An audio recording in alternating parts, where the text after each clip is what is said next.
Soy Natasha Jiménez Mata, soy de Costa Rica, tengo 58 años, soy activista desde hace más de 40 años.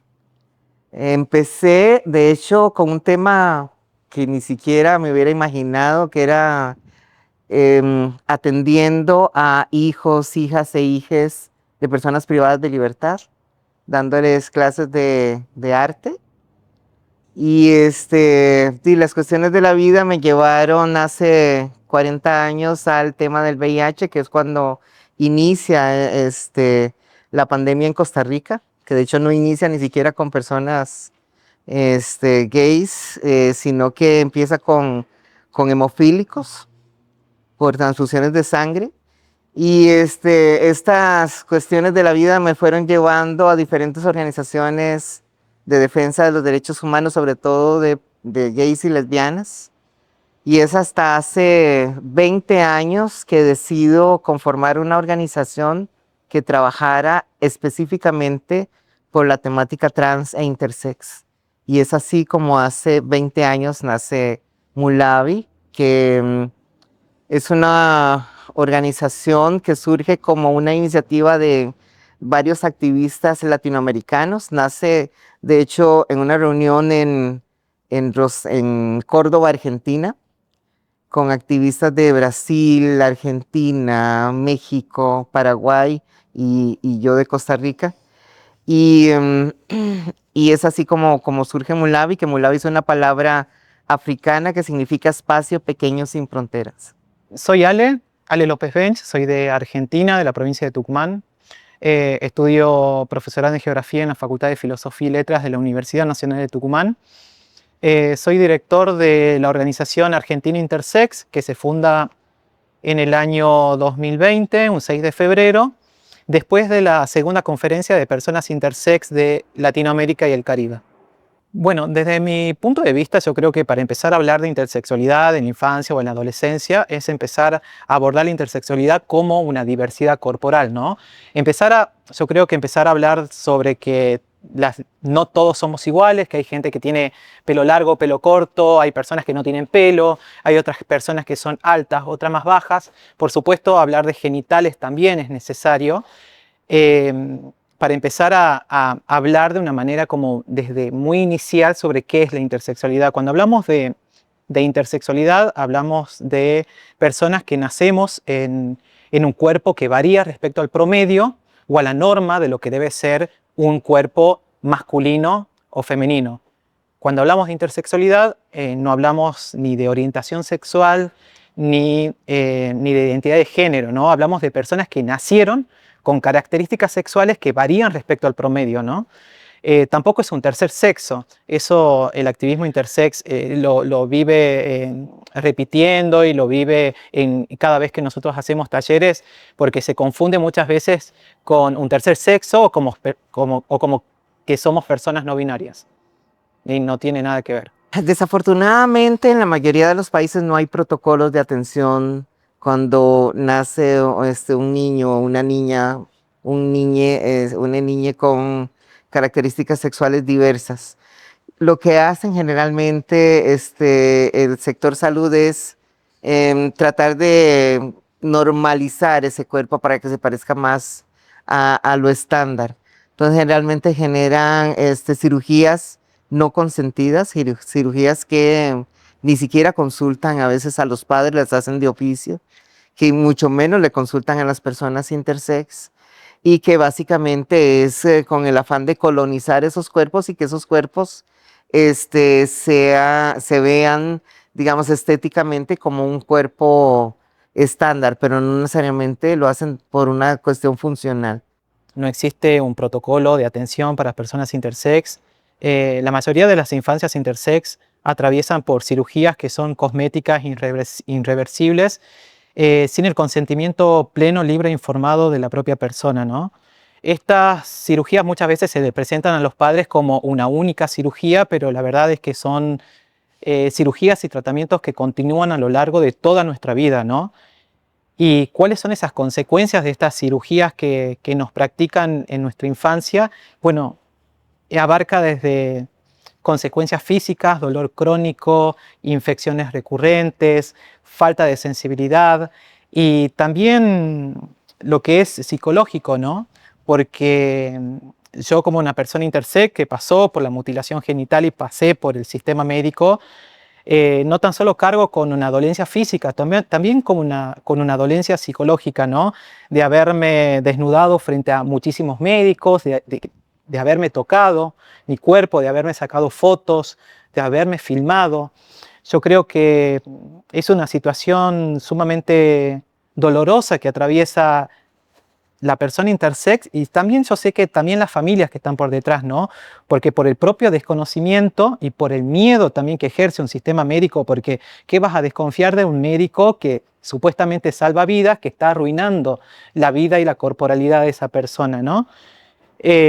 Decisiones que se toman apresuradas y decisiones que se toman principalmente sin el consentimiento de la propia persona, ¿no? Porque yo no tenía ni edad ni sabía hablar en el momento que me hicieron la cirugía, ¿no? Además de las cirugías no consentidas, cirugías que nadie le ha pedido a la medicina, también hay muchos otros tratamientos, fotografías de sus cuerpos, sesiones con médicos donde este niño, esta niña está desnudo frente a múltiples médicos, donde, por ejemplo, coercionan a sus padres diciéndoles que tienen que sí o sí hacer estas intervenciones porque su hijo o su hija nació con algún defecto, cosa que no es cierto. No nos morimos de ser intersex.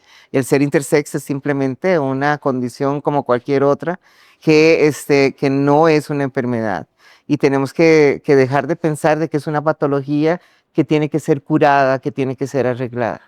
¿Verdad? Entonces, yo creo que de los mayores daños y violencias que ejerce la sociedad y sobre todo el sector médico en las niñeces intersex es mutilar, manipular los cuerpos de las personas intersex desde muy temprana edad. Y estas cirugías pueden generar también muchas otras complicaciones como discapacidades, insensibilidades, porque las realizan en cuerpos de niños, en espacios que pueden alterar incluso el sistema nervioso, la piel, la sensibilidad. Entonces, no, y eso en cuanto a la corporalidad, pero también esas cirugías pueden acarrear también muchos trastornos a nivel psicológico, ¿verdad? Porque también en la psique de esta persona intersex,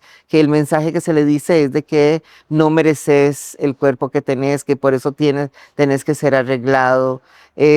Hay mucho índice de depresión y suicidio en la población intersex precisamente por este mensaje negativo, ¿verdad? La familia oculta esto, incluso se han llegado a ver casos donde la familia prácticamente esconde a niños y niñas intersex por miedo a la burla, a la chota, al hostigamiento de parte de la sociedad. Entonces también hay mucho aislamiento de las personas intersex. Hay muchos, es múltiple, multifactor el daño que se le puede hacer a una persona intersex con todas estas intervenciones que se realizan de parte de la medicina con tal de que este cuerpo sea un cuerpo estándar que nunca va a lograr ser. Nuestra organización se funda en el año 2020 y a partir de ese momento y hasta ahora se han acercado muchas mamás principalmente a preguntar y a consultar, ¿no? Sobre estas intervenciones cosméticas que le están por practicar a sus hijas, ¿no? Hoy en nuestra organización trabaja una mamá que es mamá de una infancia intersex, de una nena de Tucumán que tiene 10 años. A mí me toca como muy de fuerte, muy de cerca, de una manera muy fuerte, porque el mismo médico que la estaba por intervenir a esta nena es el mismo médico que me intervino a mí. Y estas prácticas siguen haciéndose. Yo vivo en Tucumán, Tucumán tiene como un centro de un hospital de niños que es como referente en el norte argentino. y, y sabemos que todos los médicos del norte argentino hacen derivaciones a ese hospital, a ese médico, a ese sistema que mutila a las infancias intersex. Sí tenemos varios registros y la verdad que la situación es sumamente preocupante porque se siguen perpetuando estas perversidades en menores de edad. Sí, en el transcurso del tiempo, desde que, por ejemplo, desde que Mulavi funciona, hemos recibido no solo denuncias o sí, de nuestro propio país, de nuestra propia región, sino también a nivel internacional. Eso es algo que se repite en todos los países a nivel mundial. A veces pensaría una que en países que se supone que son de mayor avanzada, de los mal llamados de primer mundo, estas cosas no pasan y pasan en países europeos, en países asiáticos y sobre todo en países latinoamericanos, donde haya un menor información sobre cuál es la mejor manera de atender a la población intersex. Vivimos en una sociedad que hace culto al binario, ¿verdad? Y que cree que una persona que se sale de esa norma del binarismo es anormal. Y siempre nos tratan desde lo anormal o desde lo pecaminoso, ¿verdad? Que somos como engendros de un ser nefasto, ¿verdad? Que nos hizo llegar a la tierra con un cuerpo que no es el de un hombre o el de una mujer, ¿verdad? Entonces siempre nos ven desde el pecado o desde la enfermedad, con tal de,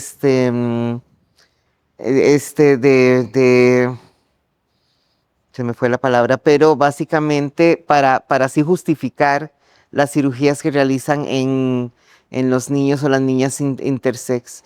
Es parte de ese mensaje que la sociedad patriarcal, y volviendo al término machista, nos dice, ¿verdad? Que tenemos que tener cierta corporalidad para poder perpetuar en la sociedad, ¿verdad? Y por eso es que a las niñas intersex les realizan este tipo de cirugías o a los niños intersex también, para que esos cuerpos supuestamente puedan seguir procreando. Tan, no ven las consecuencias que pueden tener estas intervenciones o estos mensajes erróneos que se le dan a los niños y niñas intersex y a sus familias. No ven lo nocivo que puede ser para esta población ese mensaje, digamos, de odio, de rechazo, de discriminación que recibimos de parte de ellos y del resto de la sociedad. Las variaciones de las corporalidades intersex se notan a simple vista. No todas, digamos, son, porque a veces seguimos con la misma idea de que una persona intersex nace con dos sexos y que eso se nota a simple vista. O que tiene, digamos, alguna de las tantas variaciones que se nota a simple vista y no pasa así. Hay situaciones en las características sexuales que no se ven a simple vista, que a veces están a nivel interno, que a veces tienen que ver con los cromosomas. Pueden haber cuerpos que podrías ver que son estándar de hombre, pero que sus cromosomas son femeninos, o sus hormonas son femeninas, o sus gónadas internas son femeninas, ¿verdad? Entonces hay muchas variaciones. Yo siempre digo que si en los cuerpos supuestamente estándar hay variaciones, y lo voy a decir de forma coloquial, hay unas más largas, otras más cortas, unas más abiertas, otras menos abiertas, unas más peludas, otras menos peludas. Si eso pasa con los cuerpos estándar, ¿cómo no se pueden dar otras variaciones, otros cruces, otras manifestaciones en cuanto a la genitalidad y a todo lo que tenga que ver con la sexualidad y con nuestros cuerpos, ¿verdad? Que no solo se encierra en la genitalidad, que tiene también que ver con los niveles de hormonas, con las gónadas, con los cromosomas, que eso no se ve, ¿verdad? Y que también que implica mucho esas variaciones de las corporalidades intersex. Yo considero que, eh, si bien apoyo lo que dice Natalia, considero que más allá de informar o no que puede nacer una persona intersex, yo creo que yo lo cambiaría como cómo informar a las familias cuando está el bebé intersex, ¿no? ¿Cuáles serían esa información que le podríamos brindar a las familias, ¿no? Como esto, que no es una enfermedad, que no es una aberración genética, que no es una deformación, porque la mayoría crecimos con eso, ¿no? Crecimos el, con el tema de que somos personas intersex, ¿no? A nosotros nos cargaron de muchas palabras como estas, ¿no? Aberración genética, deformidad, e informar a la familia que puede crecer normalmente toda su vida sin una intervención médica. Porque yo, desde mi punto de vista, considero que las personas que fuimos sometidas a intervenciones médicas sin nuestro consentimiento, que nos trajeron mucho dolor en nuestro cuerpo y en nuestra mente, tenemos menos calidad de vida que las personas que no fueron intervenidas quirúrgicamente, ¿no? No todas las personas intersex son sometidas a intervenciones quirúrgicas. Como dijo Natalia, no todas las personas intersex nacemos con variaciones en los genitales, sino también pueden ser en los cromosomas, en las hormonas. No todas las personas intersex se nos hace visible al nacer. Puede ser en la adolescencia, en la adultez, o tal vez nunca una persona se entere que es una persona intersex. Yo por eso digo que de qué manera los médicos tienen que informar a las familias, ¿no? Y desde ahí considero cambiar el protocolo, la currícula de medicina tendría que cambiar. Eso es fundamental. Muchas personas intersex sí requerimos, igual que en las personas trans, cambio legal de nombre, porque tal vez nos bautizaron, digamos, sin nuestro consentimiento, con un sexo o con un género con el cual no nos identificamos, ¿verdad? Porque en ese afán de la medicina se han dado muchos casos donde el sector salud, sobre todo, trata de cortar más que arreglar. Entonces pasa en muchos casos de que a niñas, por ejemplo, con un clítoris alargado, mutilan este clítoris y tal vez esta niña, ¿verdad? Que así la definieron desde su nacimiento, no se identificaba como una niña, sino que después se identifica como un niño. La identidad de género se empieza a conformar, según la psicología, desde los 2, 3 años. Desde esas tempranas edades ya sabemos cómo nos identificamos, si como hombre, como mujer, como lo que sea. Entonces, eso es algo que también compartimos con la población trans, porque en muchos casos nos endilgan, nos asignan a un sexo con el cual no nos sentimos cómodos o cómodas. Y tenemos que recurrir a cambios legales de nombre, ¿verdad? Y no todos los países en la región latinoamericana y del Caribe cuentan con legislación que permita este cambio de nombre. Además, algo que recomendamos, el movimiento intersex en algunos casos, no sé si todos comparten mi pensar, pero yo lo que recomiendo, por ejemplo, es que vivimos en una sociedad donde, querramos o no, todavía tenemos que conformarnos a ese binario que es odioso, y las familias, porque siempre preguntan, bueno, ¿qué hacen los padres con un niño intersex? ¿Cómo lo crían? ¿Como hombre, como mujer? ¿O le dan la libertad? En la gran mayoría de los países, en el primer día o casi que al segundo día de que alguien nace, tienen que registrarlo con algún nombre y con algún sexo. Entonces, yo lo que les recomiendo a los padres es que traten de buscar, si saben que su hijo, hija o hije nace con alguna variación en las características sexuales, que lo bautice, ojalá con un nombre neutro que pueda utilizar el resto de su vida. Y si va a utilizar un nombre que sea, digamos, codificado como masculino o como femenino, que ojalá tengan la posibilidad de que en algún momento, si esta persona lo quiere cambiar, que lo pueda cambiar, ¿verdad? Sería como lo más sano, lo más lógico en esa sociedad que todavía vive desde el binario. Bueno, existen muchas intenciones, buenas intenciones en determinados gobiernos, en decir, bueno, el problema de las personas intersex se soluciona poniendo la intersexualidad en el documento nacional de identidad, poniéndola ahí, por ejemplo. Pero eso no soluciona a las demandas que tiene el colectivo intersex a nivel internacional. Yo pienso que esas intenciones no nos sirven mucho. Lo que nos sirve a nosotros es que creen protocolos, de que creen leyes específicas de protección a infancias intersex. Lo del documento y lo de la I en el documento lo veremos después, pero ahora lo importante es que se dejen de intervenir a menores de edad sin su consentimiento pleno, libre e informado. Después veremos los otros, pero ahora lo importante es esto. Y si alguna, existen muchísimas organizaciones, por ejemplo en Latinoamérica y el Caribe, que son lideradas por personas intersex. Yo recomiendo a aquellas personas que están trabajando en los estados, que tienen Secretaría de Mujeres o Ministerio de Mujeres, que hablen con las organizaciones intersex. No puede ser porque por ahí escuchamos como, bueno, en Guatemala no existen personas intersex, sabemos que sí existen, sabemos que están. Sabemos que pueden estar acá al frente, que pueden estar afuera, que pueden estar en la universidad, tomando un colectivo. Sí existen.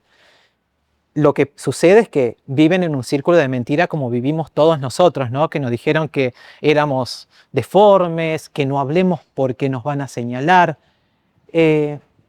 Por eso digo que considerar la intersexualidad dentro de un documento, desde mi punto de vista, no sirve sin antes tener una ley específica de protección hacia las personas intersex.